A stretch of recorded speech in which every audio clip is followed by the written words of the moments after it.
Update कयूं ख़बरवां सां share कयूं। हैदराबाद में गुजराती पाड़े वासियुनि जो हैस्को जी ज़ियादतियुनि ख़िलाफ़ रेलवे ट्रैक ते धरणो हयो वियो आहे। ब्रेकिंग न्यूज़ है, अवां सां ख़बर शेयर कयूं पिया।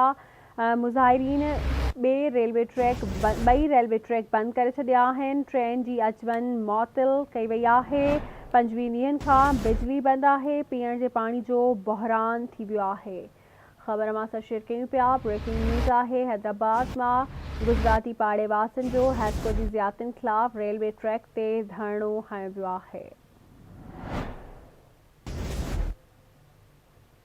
अवां सां ख़बर शेयर कयूं पिया। ब्रेकिंग न्यूज़ है, हैदराबाद में गुजराती पाड़े वासियुनि जो हैस्को जी ज़ियादतियुनि ख़िलाफ़ रेलवे ट्रैक ते धरणो हयो वियो आहे। मुज़ाहिरीन ॿई रेलवे ट्रैक बंद करे छॾिया आहिनि। ट्रेन जी अचवञ मुअत्तल थी वई आहे। 25 ॾींहंनि खां बिजली बंद है। पीअण जे पाणी जो बहरान थी वियो आहे। हैस्को चीफ नोटिस वठी बिजली बहाल कराए रहवासियुनि इहो मुतालबो कयो आहे।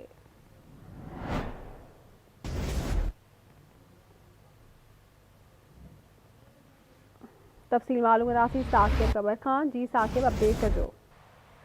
जी बिल्कुल, मां मूंखे ॿुधण वाला त हैदराबाद जो गुजराती पाड़ो आहे इस्लामाबाद पाड़े जे रहवासियुनि जेको आहे गुज़िरियल 25 ॾींहंनि खां बिजली कटण जे ख़िलाफ़ जेको आहे हैस्को जे ख़िलाफ़ रेलवे ट्रैक ते एहतिजाजी मुज़ाहिरो कयो आहे। जंहिं बाद जेको आहे पंजाब ऐं कराची ॾे वेंदड़ जेका रेलवे ट्रैफ़िक आहे मुकमल तौर ते बंदि आहे।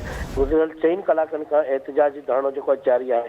ॿिए तरफ़ असां हैस्को इंतिज़ामिया खां मालूम कयो त बिजली छो बंदि थिए, त उन्हनि हैस्को तर्जुमान जो चवणो हो त 39 करोड़ रुपया जेके आहिनि हिननि जे मथां बक़ाइदात आहिनि, जंहिंजे करे असांजी बिजली काटी आहे। जेसि ताईं इहे बक़ाइदात अदा न कंदा तेसि ताईं बिजली बहाल न कई वेंदी। ॿिए तरफ़ डिप्टी कमिश्नर हैदराबाद जेके हिदायतूं जारी कयूं आहिनि त फौरी तौर ते मुज़ाहिरीन खे हटायो वञे, त जीअं मुख़्तलिफ़ स्टेशन ते जेके ट्रेनूं बीठल आहिनि त उहे पंहिंजी मंज़िलुनि जी तरफ़ रवानी थी सघनि। पर मुज़ाहिरीन जो चवणो आहे त जेसि ताईं असांजी बिजली बहाल न कराई वेंदी तेसि ताईं असांजो एहतिजाज जारी रहंदो। जी महिरबानी अवां जी अपडेट करण लाइ।